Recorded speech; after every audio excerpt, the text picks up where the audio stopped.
Hello, I'd like to start by thanking the court for allowing me the time and opportunity to speak today.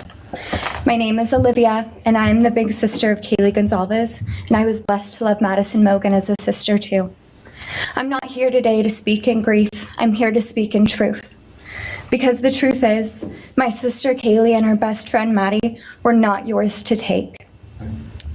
They were not yours to study, to stalk, or to silence. They were two pieces of a whole, the perfect yin and yang. They are everything that you loved, accepted, vibrant, accomplished, brave, and powerful. Because the truth about Kaylee and Maddie is they would have been kind to you. If you had approached them in their everyday lives, they would have given you directions, thanked you for the compliment, or awkwardly giggled to make your own words less uncomfortable for you. In a world that rejected you, they would have shown mercy. Because the truth is, I'm angry. Every day I'm angry. At the inside of my own head, everything I wish I could say to you. The truth about me is when I heard the news, I didn't cry. I listened for them. I promised them I would, that I would fight for them, that I would show up, no matter what it cost me. I swore I'd never let them feel alone. Because you see, I've always been their heavyweight. I've always been the one to fight the battles they didn't feel ready to fight themselves. All it ever took was a call, and they knew I would no matter the cost. They could wave their white flag because they knew I would never back down, not for them, and not even death could change that. Somewhere along the line, I started to think about what I would say to them if I was given just one last chance. If I could gather enough heartbreak or love or sacrifice or whatever it took to get just one message across, what would I say? Throughout this entire process, I've written my feelings down at every moment, my wishes, my love, my denial, my anger. And as one final act of love, I'd planned to read these thoughts, even jarring and discombobulating and not even making sense. Because for me, that was true love.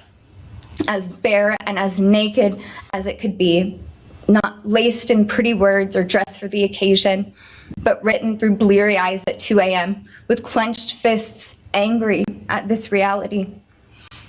My true final act of love was to continue on without them, for them. That dream to read aloud my love to them, to bring meaning through pain, was the latest blow in realizing you don't deserve it. And Kaylee and Maddie don't need it. Kaylee and Maddie have always known my love, and they would never ask me to prove it by further victimizing myself to a defendant who has shown no guilt, no remorse, no apprehension.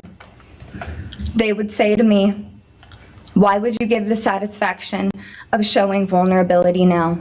You promised you would never back down." And for that clarity, I'm thankful. I won't stand here and give you what you want. I won't offer you tears trembling. Disappointments like you thrive on pain, on fear, and on the illusion of power. And I won't feed your beast. Instead, I will call you what you are: sociopath, psychopath, murderer. I will ask the questions that reverberate violently in my own head, so loudly that I can't think straight most any day. Some of these might be familiar, so sit up straight when I talk to you. How was your life right before you murdered my sisters? Did you prepare for the crime before leaving your apartment?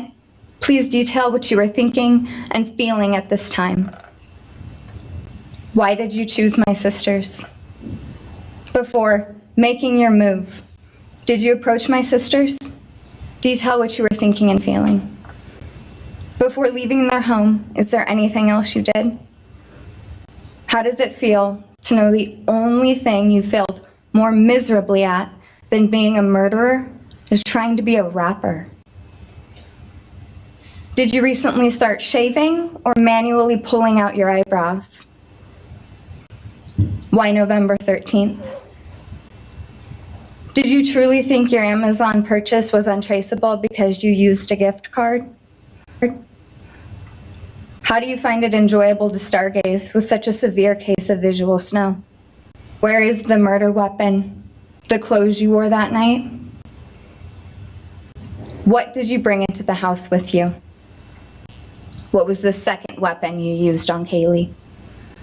What were Kaylee's last words?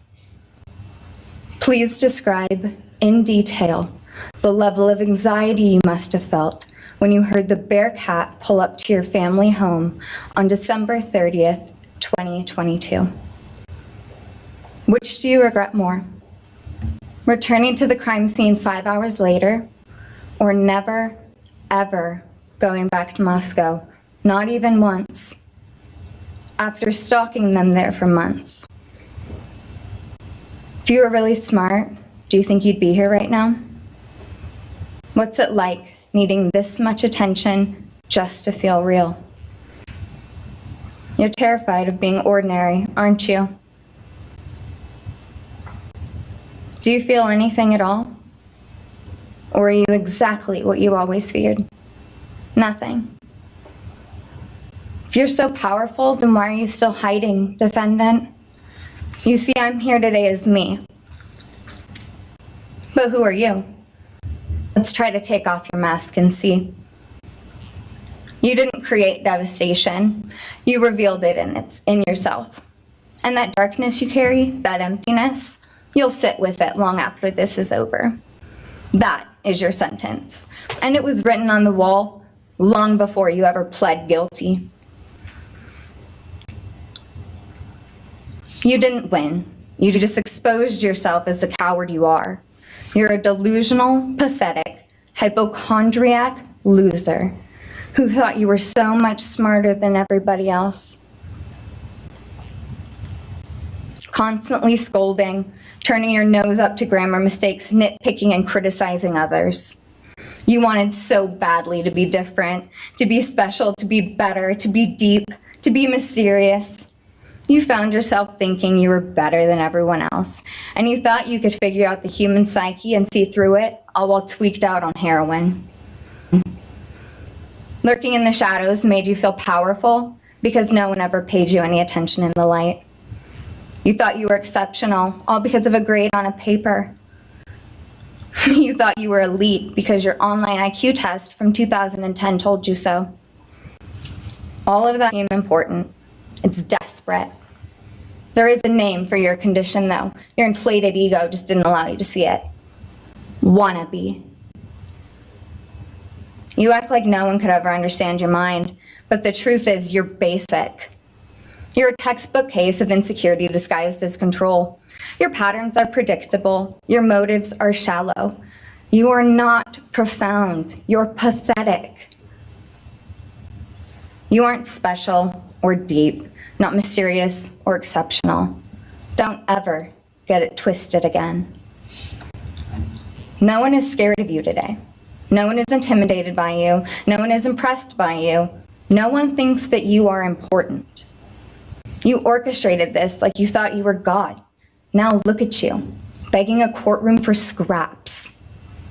You spent months preparing, and still all it took was my sister in a sheath. You work so hard to seem dangerous, but real control doesn't have to prove itself. The truth is, the scariest part about you is how painfully average you turned out to be. The truth is, you're as dumb as they come. Stupid, clumsy, slow, sloppy, weak, dirty. Let me be very clear. Don't ever try to convince yourself you mattered just because someone finally said your name out loud. I see through you. You want the truth? Here's the one you'll hate the most. If you hadn't attacked them in their sleep, in the middle of the night, like a pedophile, Kaylee would have kicked your fucking ass. Thank you.